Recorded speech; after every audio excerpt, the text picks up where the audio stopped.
Nakakagulat ang galawan ng mga import sa debut game ng Governor's Cup. Paul Lee at Chris Bonchero nagpasiklaban sa 4-point area, pero bago ang lahat mga perkoy. At ito na mga perkoy, unang debut game nga sa Governor's Cup ay maglalaban ang koponan nga Magnolia Hotshots kontra ng Meralco Bolts. Dito rin masusubukan ang galing ng bagong import ng Magnolia na isang dating NBA Slam Dunk champion. At makatapatan nga niya ang isang veteran import na si Allen Durham na marami na ang naipapakita sa paglalaro sa Meralco. Well, ito na sa panimula nga ng laro ay unang nakaka-i-score ang koponan ng Magnolia Hotshots, nang nakita ni Paul Lee na maluwag ang depensa ng kailang import sa ilalim. Galing na kay Robinson ang 5 magkakasunod-sunod na score para sa Magnolia. Dito rin sa panimula ng laro ipinapakita niya gaano kataas ang kanyang lundag at bakit nga tinawag siya na Slam Dunk King dati. Hindi rin nagpapabuli si Allen Durham, siya din ang unang pumukol ng 3 puntos para sa koponan ng Meralco, at dito naman nagsimulang magpalitan ng basket on the halfway of the quarter, ay umarangkada bigla si Cuff Prince Mark Barroca, pumukol naman siya ng 3-point shot, at ang kanyang signature move na perimeter rainbow shot. Spotted din sa unang laro ng Governor's Cup itong si Kai Soto na pa-chill-chill lang kasama ang kanyang kasintahan na si Ray Madrid.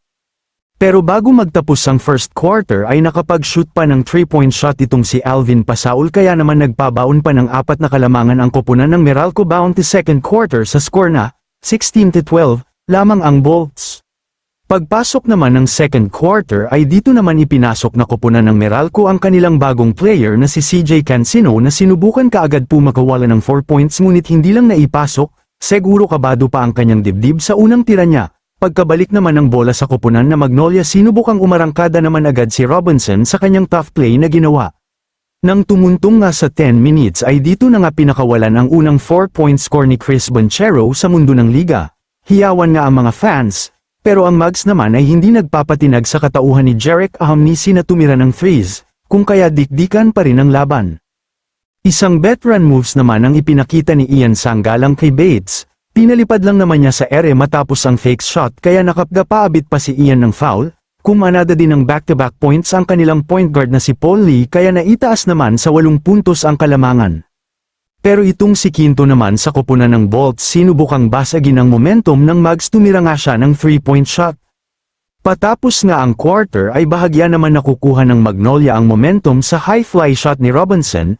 Ngunit ito namang si Zolo Mendoza ay biglang nagpakawala ng 4 points, kaya naman naitabla at nakuha ng Meralco ang kalamangan ng mag-run ng 9-0 ang koponan nila. Kaya naman matapos ang second quarter may 4 na kalamangan ang Meralco sa score na 43-39. Pagpasok ng third quarter ay palitan naman kaagad ng puntos ABG dalawang koponan, pinangunahan naman kaagad ni Allen Durham sa kanyang 5 points na score ang Meralco, binasag na lang niya ang matinding depensa sa kanya ng Mags.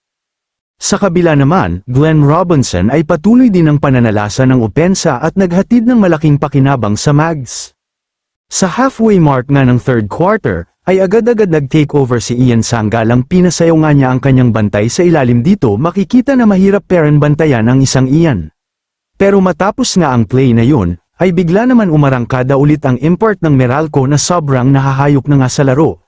Sinigundahan pa ni Zolo Mendoza nang may pasok na niya ang unang puntos na threes sa Bolts, at naitaas pa ang kalamangan sa 11 points. Natapos nga ang third quarter na may baong malaking kalamangan ang Bolts sa score na 74-63. Sa pagpasok ng fourth and final quarter nga mainit na mainit pa rin si Allen Durham sa koponan ng Meralco, na kung saan nagpakawala agad ito ng 3-point shot, binawian naman ito kaagad ni Paul Lee, at dito naman siya unang umiscore ng 4-point shot sa kanyang koponan. Na-maintain nga ng koponan ng Meralco ang kanilang kalamangan, kahit na sinubukan silang habulin ng Mags, pero lagi silang may pansagot sa mga ito. Nang papatapos nga ang segundo ay sinubukan na makatabla ng Mags sa pamamagitan ng 4 points galing ka Robinson, pero nagmintes kaya sa huli panalo ang Meralco. Well, congrats sa Meralco, at dito na lang mga perkoy, salamat sa panunood. Kung may gusto kayo sabihin comment nyo na sa baba.